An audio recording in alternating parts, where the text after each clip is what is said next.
But when you've been in isolation for so long, you start to miss your old life. Everyone, it's normal. You start to miss the health that you had. You start to miss the places that you went. You start to miss the people that you had connections with. You start to miss stuff, and you question whether should you just go back to your old life? Is that just the better way? Is things actually going to change for you, or are you delusional?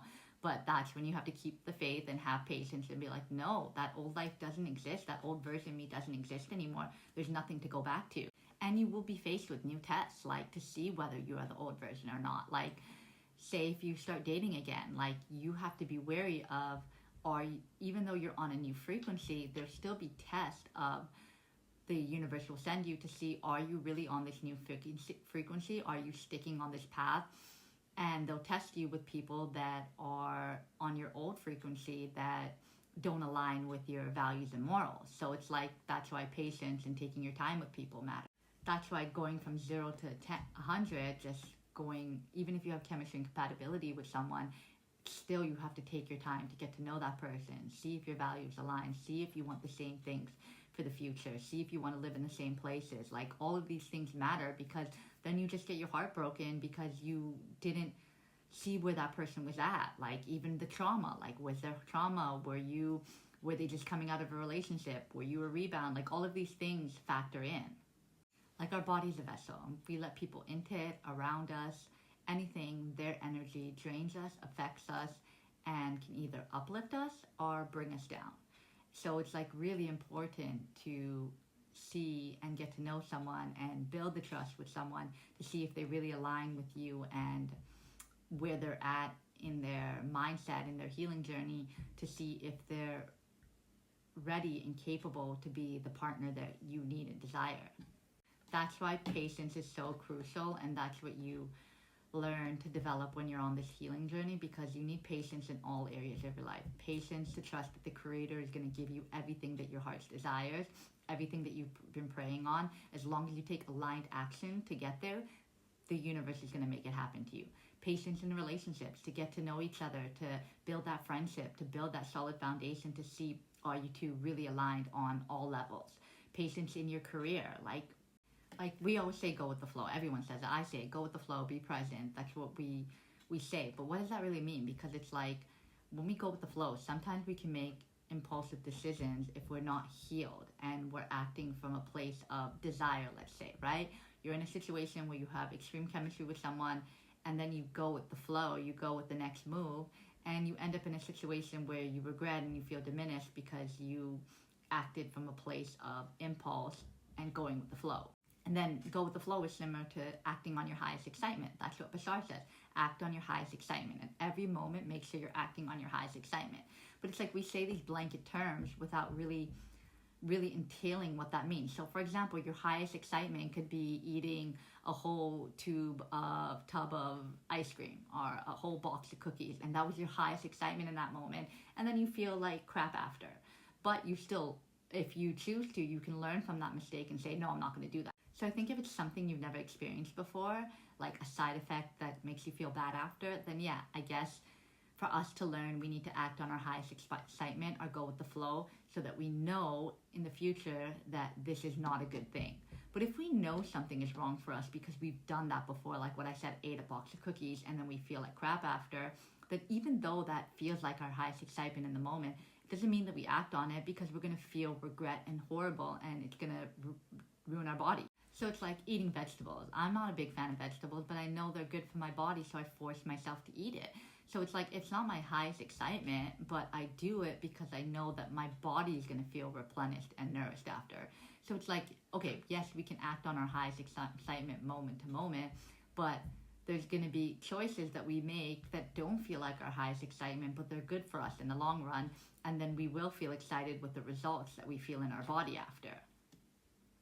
That's why like a lot of motivational speakers or people that throw out these blanket terms don't really go into depth with it. They just tell you to do it, and then people start doing it, and then they're like, oh my God, I just sold my house and moved somewhere that I don't even like.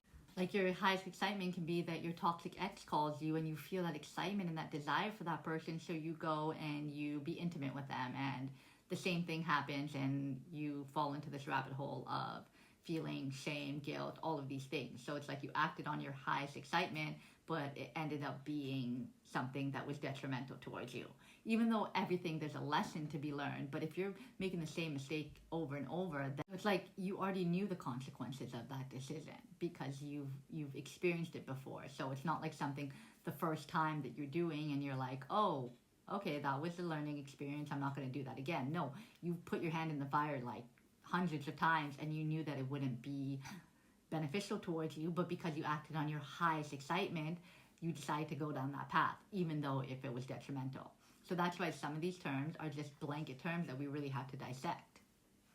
So I think it's like when you're acting on your highest excitement or going with the flow, there's choices that are excited, that can bring out excitement in us or make us feel excited that we know are not toxic or detrimental. So playing a sport, for example, you know that that's a good feeling for your body, mind, and soul. So yes, act on your high excitement.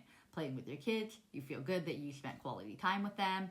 They're laughing, you're laughing, highest excitement. Listening to music, dancing, going out in nature, laughing with friends, taking a swim in the beach, taking a swim in the pool, like all of these things are like you feel excited once you're doing it, or you feel excited while you're doing it.